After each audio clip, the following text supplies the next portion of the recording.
It is the mid-year check-in point for real estate, and it's interesting. It's been quite the year already of exciting things, and where we have been from January to today, it's kind of been a little roller coaster. In the beginning of the year, I think everything blew off, and it just was like, here's the market. I think the spring market started in January 2nd or 3rd, and I think now we've really had like a wild ride to this point. And I mean this meaning the existence of multiple offers and the craziness of how many showings and how much activity is out there has been pretty prevalent in the beginning half of this year. So January was not your typical like waking up. It was like bam, all of a sudden it was already mid-market. And so now what I think we're seeing is this pent up whatever supply. We've kind of gone through this big explosion. So we had a bunch of listings, and I say a bunch of exciting things that were nice looking, things that were ready to go, market ready. I mean, they were what people were buying or what they were interested in buying. So it was good inventory. Existing inventory has grown significantly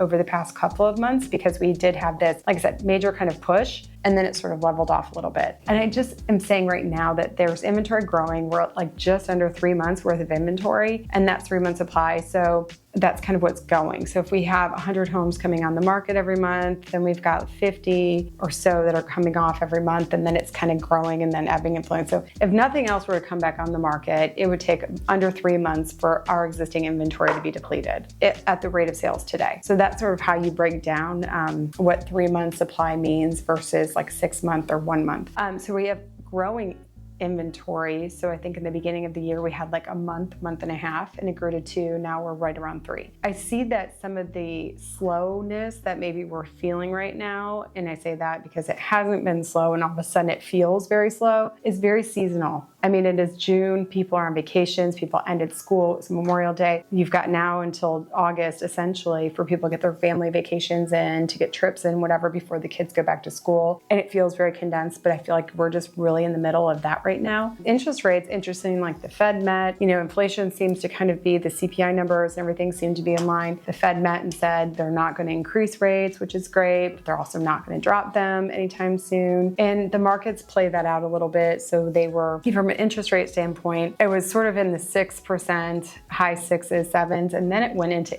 I think almost 8 at one point. We got back up there, and now it's back down to like just under 7. So we've been playing in this high 6, low 8 range this year. But one of the interesting facts to take away and think about is this time compared to last year. Everyone's saying next year, meaning this year, that the interest rates are going to tank or they're going to get lower and go down and go down. So they kind of held off some of their buying decisions from that year to this year, seeing how it goes this summer. Well, no one anticipated that they were actually going to go up as they did, but now they're back down, but back down meaning they're equal to where they were this time last year. So it's been an interesting ride, and we still have had the multiple, offer scenarios and bidding wars and different things like that, rising prices going up. So what we've essentially seen is, as a national average, we've had a 6%, like 6.6% increase year over year in terms of home appreciation. And we have interest rates that are pretty stable in terms of they've gone up and they've come down, but they're still at that like under 7, but high 6s. They haven't gotten into the 5s. I think it's going to be a while before we get into that magical 5.5 land. It's going to take quite some time. In the meantime, people who did decide to make the home buying decision, they bit the bullet, they got a home, they're in their homes, they have interest rates or payment that they can pay, however they're doing it, and now they've increased in their equity. And there isn't really any forecasting out there, modeling that shows that home values are going to dip. There are some scenarios out there right now where home sellers are making pricing reductions faster than they have previously, and we haven't seen price reductions very significantly, and all of a sudden we're seeing them. They're not huge. They're not slashing prices. They really are just market adjustments, seasonality adjustments, and really that's more probably on the seller and what their motivation is than it is the home price, and there's not this massive drop across the board. There's several different things that I've noticed too over the past 6 months. So I was comparing a home. There were 4 homes, and they're all built by the same builder. So here's just scenarios to consider. 3 of them were on the same street. 1 was in a different neighborhood. All in Roswell, all the same school districts. Being that they're all pretty identical in terms of floor plans. It's really what was in them. So the upgrades, the finishes, just different fixtures, whatever it is, the improvements that have been made over the years. One was, selling at just under $1.1 million, and it went up to 1.4, and then there's another one at 1.8, 1.85. So all the same floor plan, all the same builder, all the differences between them really are just what improvements have been made. And then buyers are willing to pay X for this, X for this, X for this, because it's move-in ready, it's simple. So I think one of the things to consider about this market and how we're looking at pricing is the more move-in ready your house is to what people are looking for today, you will get that higher number. If your home needs some improvement, it actually will make more sense for you to do the work, I believe, than it is to sell it as is. You may leave money on the table. And a perfect example is one house, one out of these four, was all original and builder original, like 12, 13 years old. I mean, I want to see down to like the light bulbs, it was original. And there was a $150,000 swing between that one and the home down the street that was pretty original, but they updated it really nicely when they built it. So time frame, but like the design factor in it, they'd done more things. It was actually pretty nice looking. It was move-in ready and whatever, but the basement wasn't finished. It didn't have some kind of amazing backyard porch or anything like that. It just was kind of like, here's the stamp, but it looked nicer. It's $150,000 simply on like flooring choices and paint choices and light fixture choices. That's a huge difference between the two. And then if you go into the next one, there was another one that sold just recently, and it's a couple $100,000 higher than the last one because it did have all of the bells and whistles. It had the updates, the basement, the porch, the great backyard, all the things. So when you're talking about, there's real life examples of how the same exact floor plan, same street, same everything, and what was driving buyers and the prices that it got back in the market when it was exposed. So I think all that's good to keep in mind. Secondarily, there was another situation where we had marketed a home, and this is not an exaggeration. There were over 150 showings on this one home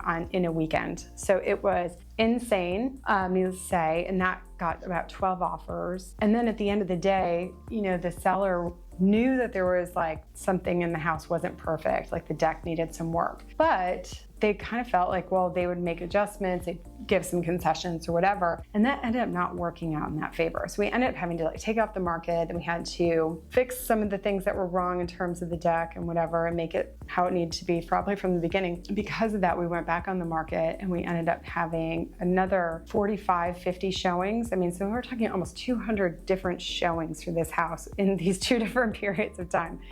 That's how many buyers were out there. These are not couples. It was like 200 showings. So there was how many people inside of these people in these two different periods, and then ended up getting like 17 offers. At the end of the day, the seller's happy, the buyers are happy, everybody's winning. But those are just examples of that could have really been, there was time off the market. It was going back. It was sort of risky to say, are we going to get the same response the second time?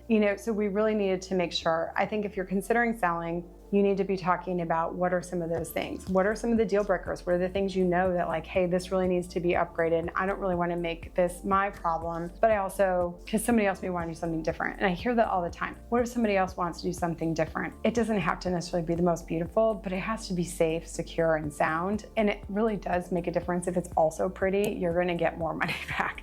So you just have to have your tolerance of the more market ready, the more perfect you come out looking, the better results you're going to have. I also think that there is a whole thing with temporary occupancy now. So that used to sort of be, no one really liked it once upon a time. This is a long time ago. It was temporary occupancy because you're living in a home that you no longer own, or you're allowing someone to stay in a home now that you own and you can't get into it. And so you're like, oh, that seems weird. But with the pandemic and with the way things were going and homes were selling so quickly and you needed time to kind of find a new home, move out or whatever, it became more common practice for people to have temporary occupancy after they close. I find that that's swinging back the other way right now, where buyers and sellers aren't really open to that idea as much. I think I've had more pushback this year about temporary occupancy than I have any other time in my real estate career. There's pros and cons to it. It's obviously more helpful for everybody if you know you don't have to be sitting out on a truck and all your belongings out of the house, and you're confirmed that you're closing and that your money's in the bank account before you go to the next one. Everyone's kind of like holding and waiting, making sure nothing happens negatively to impact your closing, because that happens all the time. There are things and glitches that come up that all of a sudden, I'm not closing today at 2. And I'm homeless now, or I'm out in the street and I have all my stuff in a truck. No one wants those. So we've got to be really mindful when we're negotiating our deals to make sure everybody's comfortable with how this transitions. So temporary occupancy was a way to kind of connect the dots on that and help with that. Now I think that people are coming back the other way because is there examples of damage? There could be. I just had an experience where my clients had temporary occupancy after they sold, and they thought that it was going to be helpful to like touch up any kind of marks on the floor. Some people do those marker pens or whatever it is to touch up any scratches. I mean, they've been there for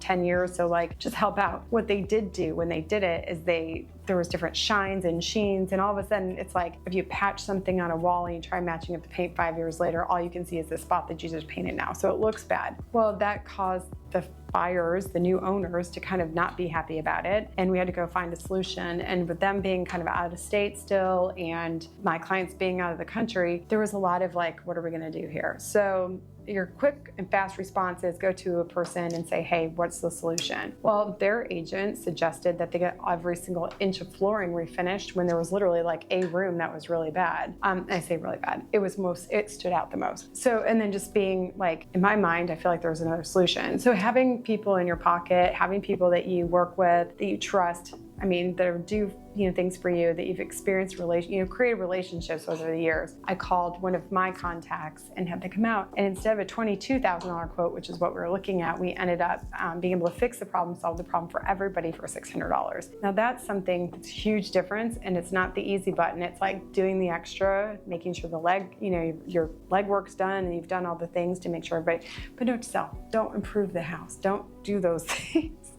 If you're staying in it, don't fix it. Leave it the way it was when you sold the house. Another thing to consider, I haven't had an appraisal issue on any of my listings or with my buyer clients in quite a while. I feel like people have kind of figured out how that formula works, and appraisers have done a great job and they're really good. What would I have if when you're super isolated or you're in a small pocket area where home sales, maybe there haven't been quite a few or enough sampling to choose from, and there is a lag. So in January to March, things were really, really busy. And then spring break happens in April, and then April to May, June, which is where we are now, there's that lag of timing. So like the sales process happens, right? So then there's pending, and if they haven't closed yet, or they may have had a longer close, so they wanted to wait till the end of school. And there's just that lag in sales and sales data. Well, an appraisal has to be closed and documented before it can be counted. You really can't use pending sales. And so therefore there's a lot of pending sales out there right now, which may not be even remotely close to what the actual values are of the contract. So because bidding wars were happening and are happening, there were several that came in lower because the sales data hasn't caught up yet. So it's something to consider, but it's really something you also have to know as a buyer, that just because this appraisal comes in, there may be an issue, or you just have to maybe understand that the value really was there to begin with. It's lag in sales. But I guarantee once all these post, everybody is going to see a different picture than what was there. So there is like a snippet of time that was a little gray, and we'll figure it out.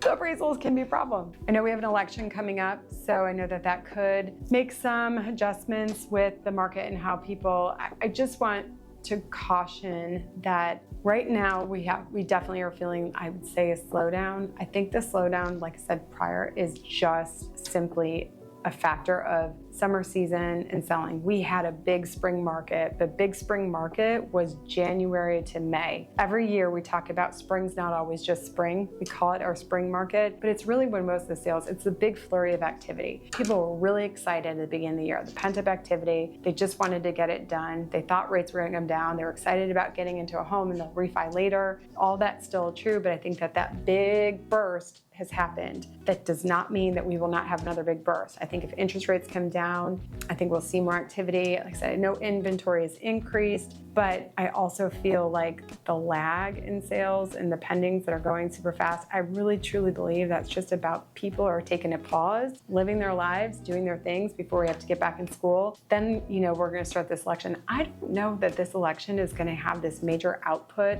of difference like it has in the past. I don't know that it's going to be such a huge inconvenience to our market, but historically it does sort of put put things on a slower pause. So you may have another little burst of energy, or it could just be towards the end of the year, especially when people are predicting now that the first rate cuts will happen. So if I were in the market, I would say now's just as good a time as any. It actually is probably a great time to buy because inventory is up, competition is sort of waning right now just because they're on vacation, not because they've gone away. And it might be a good time to actually snag a deal and just negotiate some money off of the top of a house, maybe. It depends how many people are waiting on the sidelines for it. Because again, the better it is, the more people are wanting it. And that's just what's going on in the market right now.